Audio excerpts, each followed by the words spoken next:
I'm sorry, who are you again? Oh, I'm Brittany. Nice to meet you, Brittany, sir. I'm sorry. I didn't realize we had met.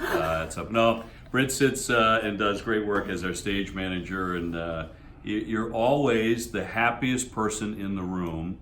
I hope that never stops. I hope for the rest of your life that's the way you are, because that's going to take you a long way. And we've talked about that, that bubbly personality, that sunshiny personality. It's so important to have that. Hey everyone, my name is Brittany Mahan. I'm 25 years old and I'm from Stoughton, Massachusetts. I started working for Nesson in 2016. I was the Bruins intern, and then it transitioned into the Red Sox internship in the summertime. I was working 10-hour days, 7 days a week sometimes. It just depended on if there was a homestand that had 10 games, in a row. But it was a lot. I don't want to say it was fun, but it was a lot of hard work. It really, really was. My favorite thing about working at Nesson would probably be the hands-on experience that I got to have. I really engulfed myself in every single person's position at Nesson because I am obsessed with learning.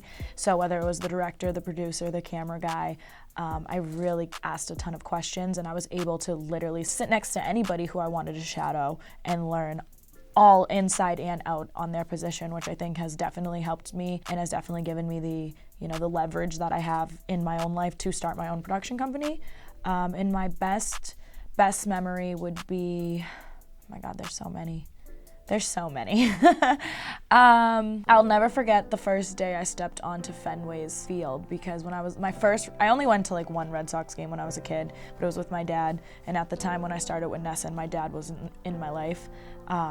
So it brought back a lot of memories. And one of the first memories I have of Fenway was I was sitting right up against the wall that the Red Sox dugout is now, and I couldn't see over it. And I was so upset. I thought we had the worst seats ever because there's a wall in front of me that I couldn't overlook. And now that I was older, I was on the opposite side of the wall, and I realized that we had front row seats. So it wasn't bad seats at all. So I would say that was definitely a huge memory for me and a great time. All right, everybody, so I am here with TC, Tom Karen, the man. He's given me advice since the very beginning, and I want to share just a piece of advice that you have, that you gave me, that kind of inspired someone who wants to get in this industry. The beauty of this business is you get better by doing it. And I remember you were talking about wanting to get a little more in front of the camera, so I said, do it, and you went out and did it. You did stand-ups, you did stuff at the Garden, and you built your own resume reel. So you went from being around us to being one of us, and kind of understanding what it takes to get better, and you've done that. You keep busting your tail, and that's how you do it. So I was their stage manager for 4 years, and I really wanted to be their sideline reporter. And I thought that if I stayed in the industry and I just kept making connections through everybody, that's how I would become a sideline reporter.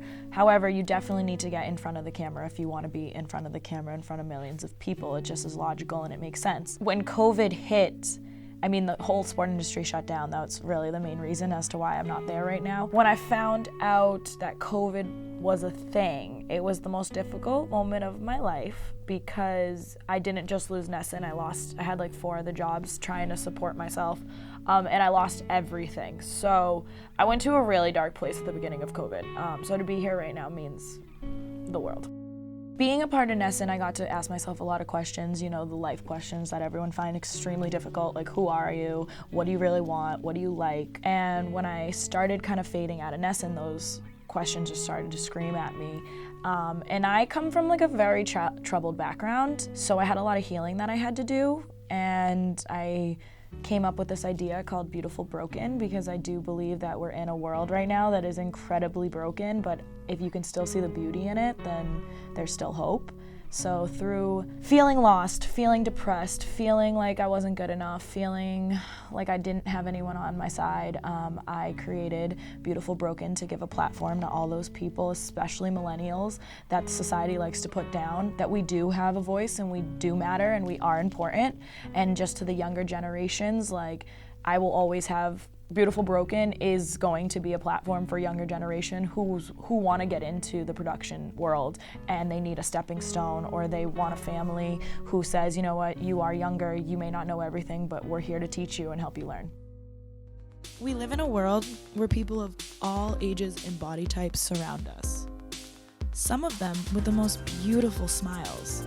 Behind most of those smiles are stories you can't even imagine. You have support all around you. even from those people that you might not even know. My name is Brittany Mahan, and we all are beautiful broken. Beautiful Broken was created in a studio in Randolph with two guys that aren't even involved right now, and they just loved the concept, and he was wearing like a self-made shirt, and I was like, that's exactly what I want it to be, is people who self-make themselves and be inspirations to younger generations. And then it just kind of one thing after another led, and now we have a beautiful logo. I have my best friend who's my co-host. I have an amazing team who supports me, and this is literally just the beginning, so I'm excited about it. Hello, everybody. Welcome to Beautiful Broken. I'm your host, Brittany Mahan, and I am back in studio, which is super, super exciting. Quarantine, I don't even remember the last time I was here, to be honest. It's definitely a couple months ago. And that's just kind of when the world just flipped upside down. But happy phase 2, everybody. You know, there is a light at the end of the tunnel, and we are starting to see it, whether you want to truly believe that or not.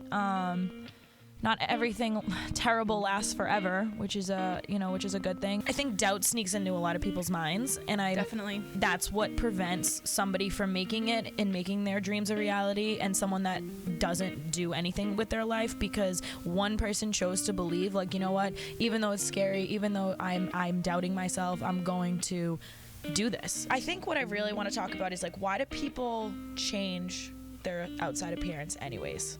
Well, I think it's to feel good about yourself.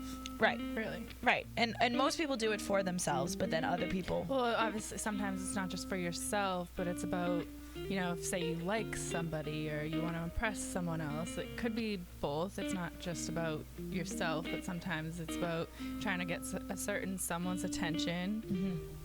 Right. I don't know if do you agree? No, 1,000%. Okay. Hey guys, my name is Mike Charles. I am from Canton, Massachusetts, and I am 28 years old. So I had started to see a few different things pop up on Instagram, and then I started to notice beautifulbroken.tv started following me. So what is Beautiful Broken? Because I run my own social media accounts through my business and my own private page. So I was, what is all this? So I went to see what it was, and I realized that Brittany had started doing her own show. I was like, oh, this is really cool. Started watching a few episodes, and wow, she's really got a thing going for her. Good stuff. This is awesome. And kind of started liking a few things. Didn't think anything of it, and then I get a phone call from Brittany. Hey, haven't talked to you in like 4 years, but do you want to be a part of our show? You have a great story from everything you've been through and experienced, and I really want you to be on as a guest and tell your story, and I want to share it with the world. And I said, okay, I think that sounds great. I would love to be a part of it. And we caught up a little bit, and then I came in to do the show, and I stayed. Started working for Performer, started doing more with Brittany and with the Beautiful Broken brand and business, and it's just continuing to blossom and become something really cool. I am super, super passionate about making people feel like they belong and making people feel like they aren't alone. And so in the next year, I'm hoping to have paid sponsorships so that we can reach more people. I think that, with the way the world's going, it's so uncertain right now. And if I can give kids ideas and jobs and things to do to help motivate them to, film videos that show the world that there is still a great future out there for us and there is still hope. I really, really hope Beautiful Broken impacts people and gives them the insight, the love, and the passion and the desire to keep pushing forward and to keep fighting. COVID was a scary time for me. I was kind of alone. I was alone. I lived with like 2 girls at the time. When COVID started, I wasn't friends with them. I didn't know them at all. And then of course, you couldn't leave your house. You couldn't see your family. You couldn't see your friends. So I got really depressed, honestly, and then I lost all 5 of my jobs that I had, and comes to find out I'm a workaholic, big shocker. And I just kind of had to sit in my own bubble for a while, and I really, really wanted someone who wasn't going to reject my love.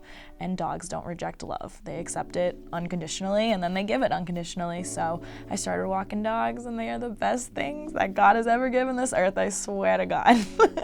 So I work for Boston's Best Dog Walkers. Aaron is the CEO and owner of that. I walk anywhere from 1 to 7 dogs a day, depending upon if the owner wants a solo 20-minute walk, then it's just me and that one dog. If it's a play group, then it could be, he walks though, honestly, Aaron walks anywhere from like 25 dogs a day. Like he's going with it, so.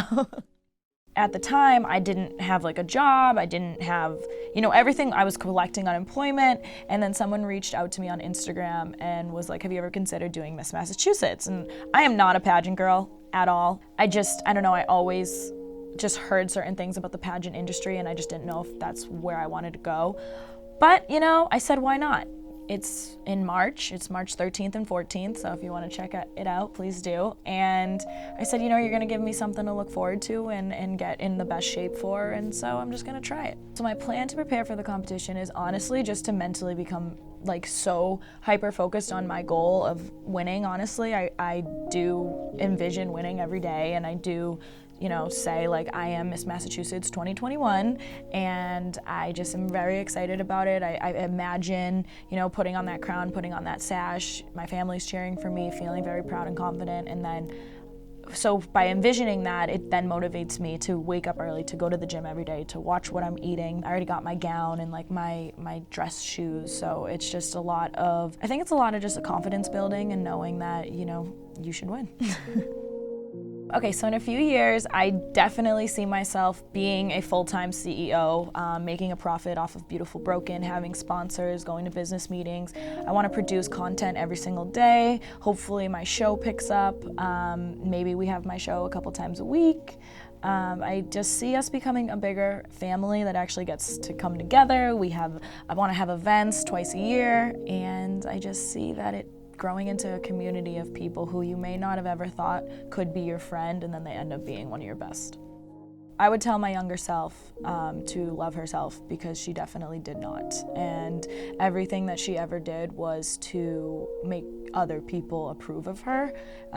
As much as I loved the Nesson experience, it was definitely to win over my dad's love. And I'll never forget, we were like sitting in the living room and the sport industry stopped, and I think basketball just started again, and I'm watching it and I'm like, Dad, I don't like working in the sport industry. And he's like, well, then don't work in the sport industry. And I was like, you're not upset?